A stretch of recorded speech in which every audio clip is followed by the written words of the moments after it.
A lot of fast-moving stories in the world of foreign policy, especially tonight. On Iran, after the White House put the Islamic nation on notice, NBC News has confirmed the Trump White House could hit Iran with new sanctions within hours. Two officials are telling NBC News the sanctions are in response to what they call continuous terrorist activity in Iran's ballistic missile tests. And on Israel tonight, a headline in the Jerusalem Post getting all the attention. The paper reports that, quote, the White House warned Israel to cease settlement announcements that are unilateral and undermining of President Donald Trump's effort to forge Middle East peace, which he's announced he's going to do with his son-in-law. And, quote, the administration confirmed that Trump is committed to a comprehensive two-state solution to the Israeli-Palestinian conflict negotiated between the parties. Following that, something of a bombshell, White House Press Secretary Sean Spicer released a statement that reads in part, quote, while we don't believe the existence of settlements is an impediment to peace, the construction of new settlements or the expansion of existing settlements beyond their current borders may not be helpful in achieving that goal.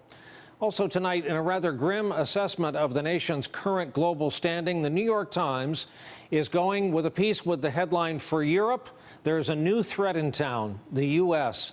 Quoting now from the article, few foreign leaders anticipated that President Trump would become an equal opportunity offender. He has insulated or humiliated Mexico, Britain, Germany, and Iraq, engaged in a war of words with China and Iran, and turned a routine phone call with the Prime Minister of Australia, a staunch ally, into a minor diplomatic crisis. With the possible exception of NATO, where he softened his tone, Mr. Trump has expressed disdain for other multilateral institutions like the European Union. His praise has been reserved for populists and strong men like Nigel Farage, the former leader of the UK Independence Party, and, of course, Vladimir Putin of Russia. To that issue of the call with the Australian Prime Minister today, the following people spoke to the Australian ambassador to the U.S., either by phone or in person, trying to smooth things over. It's quite a list. White House Chief Strategist Steve Bannon, White House Chief of Staff Reince Priebus, 3 Republican senators, John McCain, Bob Corker, Cory Gardner, 1 Democratic senator, Jack Reed of Rhode Island, plus House Minority Whip Steny Hoyer. Earlier today, the president himself had this to say about the phone call in question. The world is in trouble, but we're going to straighten it out, okay? That's what I do. I fix things. We're going to straighten it out.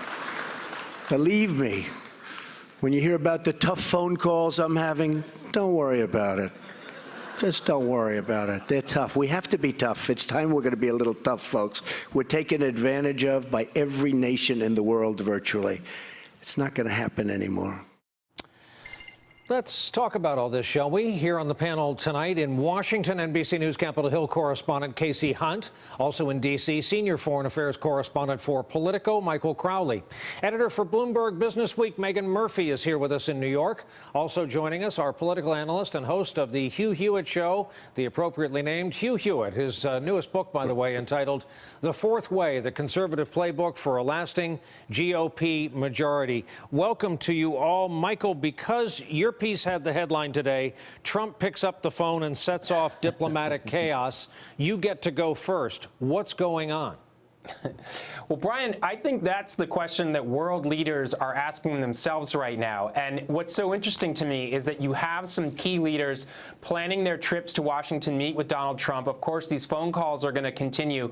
And what I'm hearing is that they're studying what's happening now very closely, trying to adjust to it, trying to figure out, how do you deal with this guy? How do you avoid stumbling into a diplomatic incident? How do you prepare yourself for the unexpected with Donald Trump? And, you know, to take one more example that didn't come up because there's so much to talk about, Theresa May, who came and had a very high-profile visit with Donald Trump last week, British Prime Minister, had a very chummy, cozy meeting with Trump. They walked out of the Oval Office briefly holding hands, I guess, when they were going down a step or something.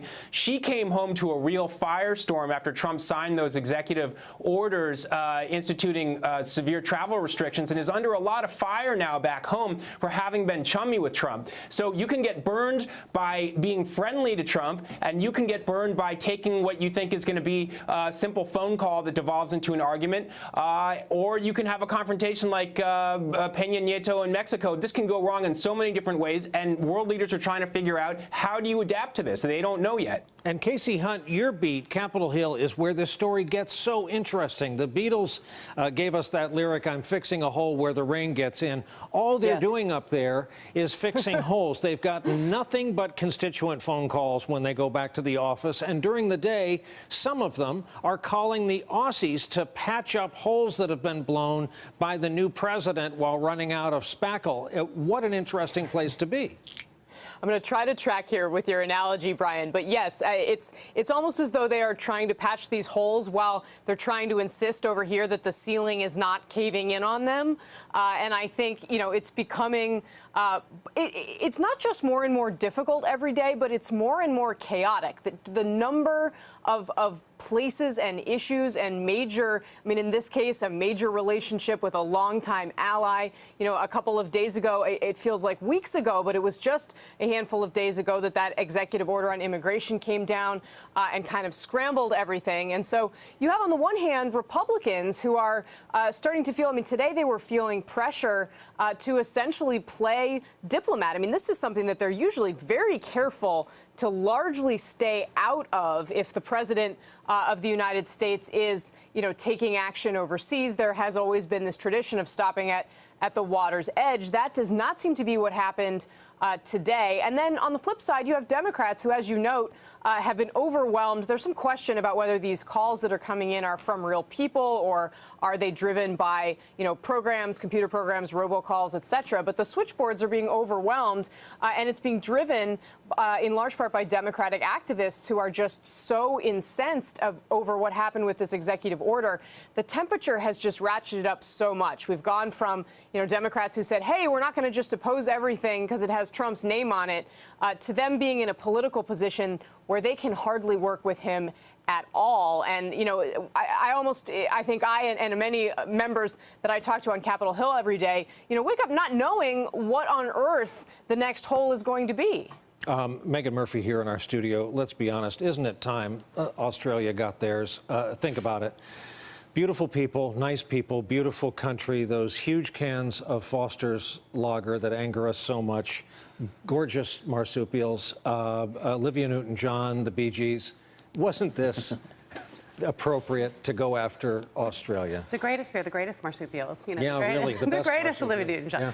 Look, I mean, I think that we're getting to a point where it's hard to see a landscape where there hasn't been a diplomatic incident so far. We look at Israel, we look at Iran, we look at the UK, we look at the rhetoric that's coming out, and we look particularly at Australia. Now, this is an ally that has been one of our staunchest defenders, has participated, you know, when you look at World War I, World War II, every single conflict, the amount of that they've risked, that they've invested, that their people feel so tied to the democratic cause with such a robust parliamentary system, who would count to us as among their strongest allies throughout the world. And to have a conversation, as is so described, that lasts 25 minutes and descends almost into an aggressive screaming match about this so-called issue of the Obama deal with these not illegal immigrants, actually refugees coming to this country. It sometimes staggers and as discussed, almost seems like he was talking to a different country or was confused about who he was actually talking to. Hugh Hewitt, you have so often called out Donald Trump when he strays from your brand of Republicanism into whatever this new Trumpism is. But that in mind, Australia, really? Well, if you read Bill Bryson's Notes from a Sunburned Country, there's a lot to worry about in Australia. Many ways you can get killed unexpectedly. But I'm looking for the signal among the noise here, Brian. And today it was announced that President Obama, after deftly executing a sidebar with King Abdullah that 3 days ago people were afraid couldn't happen because he wanted to meet formally with Benjamin Netanyahu first, after doing so, issued a standard American policy that we would prefer that no new settlements be issued and that we would also prefer that things calm down and we have a two-state solution. So he reiterated traditional American policy, and no one's given him a thumbs up, or the Abdullah meeting a thumbs up on that. I'd also say that I talked to Republicans at the prayer breakfast today. They love the idea of getting rid of the Johnson Amendment. It's long been a great sticking point, and they're still ecstatic over Judge Gorsuch's nomination. So the doom and gloom over a tense phone call with Australia, I think, is a little overplayed in a media that is not prone to find anything good to say about Donald Trump.